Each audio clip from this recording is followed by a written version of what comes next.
When my father went away to service in World War II, my mom moved into a 2-bedroom apartment. She had 3 children, me, my sister Linda, and my younger sister Kathy. And when Daddy was away, that 2-bedroom apartment didn't feel so tight. And we were growing, but it still had room for the 3 girls, Mama, and then Daddy came home. Well, it got a little tight in there. And they really talked often about how they'd like to have a house of their own. But like so many of the returning vets after World War II, housing was tight, shortages, money was short for a lot of people, even though they had the GI Bill, or what was that, the FHA, VA loan. And they couldn't find anything. And so we stayed on in the apartment. Well, I remember this as being March because the winds were up outside. And Daddy had a new toy, a soldering iron. My daddy loved gadgets and tools of any kind. And now he had a new soldering iron. And he was trying to figure out things in the house, in the back of the radio, you know, when they used the vacuum tubes. And he was fixing things that would require soldering. And he was so pleased with how it was going. Well, one Saturday afternoon, the wind was up, and he decided that he would make kites for the 3 of us, and that's what we would do on Sunday. We'd go fly our kites. But he had a soldering iron. He was not interested in using glue or nails or anything like that. So he straightened out some metal coat hangers. Just straightened those right out, make sure they were good and straight. And he soldered them together.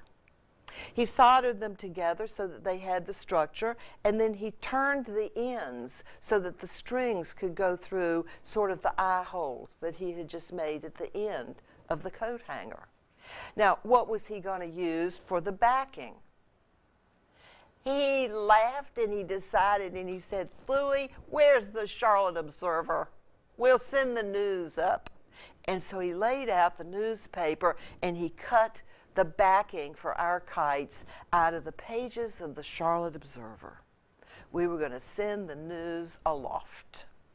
Next day, we were really pretty excited. He had strung it through those eye holes. Mother had produced some scraps and stripped them into strips, and so the tails for those kites that they had tied on to long strings was really colorful and unusual, I must say. Pieces of shirt, pieces of sheet, you know, something left over from a dress she made, all packaged up together. Very colorful. So we took our kites the next day and got into the car. Saturday, it was now Sunday afternoon. And he started out Central Avenue. Central Avenue was a long, straight road that went out of town. Now today, if you went to Charlotte, Central Avenue is an in-town avenue that just goes to the city limits and then becomes a highway. But in those days, that was before all that building. And he drove and drove, and it just didn't seem like we were ever going to be able to find a flat, open field of some kind until suddenly he pulled in to the right. There was a new road. And the trees had all been cleared, and there were strings around like they were, you know, Mother said, they're setting up for plots for houses. These are lots. They're building a neighborhood out here, Robert. You sure we can go in? Sure. This is Sunday. There's nobody here. We're not going to bother anything. So we drove in, parked, and we took our kites out, and we could run free in the area that didn't have any strings. And so the wind came up and we ran, and the kites just took off and they were sailing over us. And once Daddy saw that we were well launched, he gave us the strings and let us handle the kite flying. He and Mama took to wandering around the area, and Mama said, well, let's pick a lot that we'd like to have a house built on. And you know, if it's one of these GI things, maybe we could get a house out here. So we played all afternoon, and they looked and we ran, and they found a lot that they liked and sort of made a mental note of it. Then we went home. It was a really good afternoon. You remember afternoons like that when you were a kid with your parents out doing something that was just totally fun? Now, 2 or 3 weeks later, we were sitting at the table for supper. And Daddy came home from work, and he sat down, and he had sort of a sly smile on his face, really. I remember it well. And after a time, I think we were almost to the dessert, and he said, Louie, I went out Central Avenue today, had to go out there on business, and I went by that place where we were. The kids were flying the kites, and we were looking for a housing lot. Oh, really? Yeah, they have a sign up. What is it? It's called Elmwood. Oh, really?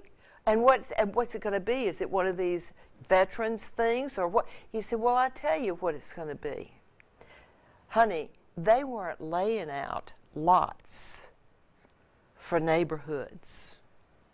They were laying out plots. That's the new Elmwood Cemetery. Oh, really? Yep, it's the Elmwood Cemetery. And we laughed, and often whenever we get together, we might laugh about the afternoon that we had been running around on the top of what was going to be people's graves, flying our kites, and that Mom and Daddy had picked out a house they were going to have out there at Elmwood Cemetery. Now, about 10 or 12 years ago, before they had a pressing need for it, my mother and father started making their forever plans. And Mother called me one afternoon, and she said, well, I got something to tell you. And you're just not going to believe it, Eloise. You're just not going to believe it. Here, I'm going to let your dad tell you. We bought a house today, Eloise. You did? Why? Where? What? We bought a house. We bought a forever home. And you know where we bought it? Elmwood Cemetery. We bought a lot out in Elmwood Cemetery. Enough space for 4 graves. Your mom and I will be buried there, and maybe one of the others of you too.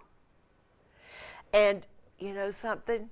We picked out one. They had one available that was exactly in the location that your mother had liked so much and wanted to buy for her house. Well, now she's got her house there. It's going to be there forever. And he just cackled. That's 12 years ago. And now they do live at the Elmwood Cemetery in Charlotte, North Carolina. And every time I go out there to see my parents, I think of that wonderful day. There was sun in the sky, the blue clouds darting around, and up among them were 3 kites with colorful, funny-looking tails carrying the news on the Charlotte Observer high above what was to be Elmwood Cemetery. Thank you very much. I hope you've got stories like that in your family and that you're telling them. It's really nice to remember those days.